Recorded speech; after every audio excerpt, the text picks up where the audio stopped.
வணக்கம். இன்னும் கொஞ்ச நாள்ல தமிழ்நாட்டில் எலெக்ஷன் வரப்போகுது. தமிழ்நாட்டில் எலெக்ஷன் கமிஷனால அங்கீகரிக்கப்பட்ட மொத்தம் 234 தொகுதி இருக்கு. அதுல 46 தொகுதி ரிசர்வ்டு கான்ஸ்டிடியூன்சி. அந்த ரிசர்வ்டுனா என்ன அப்படின்னு நிறைய பேர் கேட்பீங்க. ரிசர்வ்டுனா என்ன அப்படின்னா, அதுல 44 தொகுதிகளுக்கு வேட்பாளர்களா எஸ்சி இனத்தை சார்ந்தவங்களும், அதாவது பட்டியல் இனத்தை சார்ந்தவங்களும், 2 தொகுதிகள் எஸ்டி, அதாவது பழங்குடி இனத்தவரை சார்ந்தவங்களும் வேட்பாளர்களா நிக்கலாம். சரி, அந்த தனி தொகுதிகள் என்ன அப்படிங்கிறது பாத்தீங்கன்னா, எல்லா சமூகத்துல இருக்கக்கூடிய வேட்பாளர்களும் அரசியல் பிரதிநிதித்துவம் பெறணும் அப்படிங்கிற நோக்கத்துல தான் வடிவமைச்சிருக்காங்க. அதுக்கு உதாரணமா பாத்தீங்கன்னா, கடந்த தேர்தல்ல ரிசர்வ்டு கான்ஸ்டிடியூன்சில எஸ்சில பாத்தீங்கன்னா ஸ்ரீபெரும்புதூர், செய்யாறு, மதுராந்தகம் இதெல்லாம் கடந்த தேர்தல்ல எஸ்சி ரிசர்வ்டு கான்ஸ்டிடியூன்சியாகவும், எஸ்டி ஏற்காடு மலை இதெல்லாம் எஸ்டிக்கு ஒதுக்கப்பட்ட ரிசர்வ் தொகுதியாகவும் கடந்த தேர்தல்ல இருந்தது.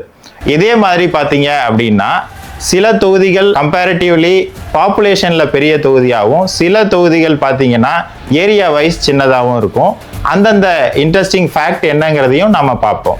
சென்னையின் தெற்கு பக்கம் இருக்கக்கூடிய சோழிங்கநல்லூர் தொகுதியில தான் வாக்காளர்கள் மிக அதிகமாக இருக்காங்க. அதே மாதிரி பார்த்தீங்கன்னா, சென்னையில் இருக்கக்கூடிய ஹார்பர் தொகுதி தான் ரொம்பவும் பழமையான தொகுதி, அதாவது பிரிட்டிஷ் காலகட்டத்திலிருந்தே இருக்குது.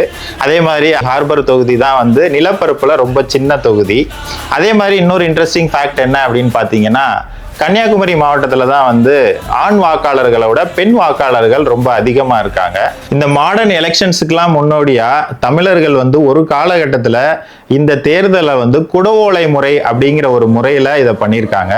குடவோலை முறை அப்படின்னா என்னன்னு நீங்க கேட்கலாம். அது என்ன அப்படின்னா, தேர்ந்தெடுக்கப்பட்ட நபர்களுடைய பெயர்களை ஓலைச்சுவடியில எழுதி அதை பானைக்குள்ள போட்டு ஒரு விவரமில்லாத ஒரு சின்ன பையனையோ பொண்ணையோ அந்த பானையிலிருந்து ஒரு ஓலைச்சுவடியை எடுக்க சொல்லி அவங்கள அது ஆணோ பெண்ணோ அவங்கள நிர்வாகத்துக்கு தலைவர்களா அவங்க தேர்ந்தெடுத்திருக்காங்க.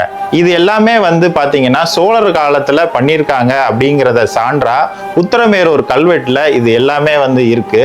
தமிழர்கள் தேர்தல் முறையை கூட நல்ல அழகா பின்பற்றி இருக்காங்க. நம்ம ஓட்டு போடுறது அப்படிங்கிறது ஒருமைதான். ஆனா அது நம்மளுடைய உரிமை மற்றும் கடமை. அதை கண்டிப்பா நிறைவேற்றுவோம். நன்றி.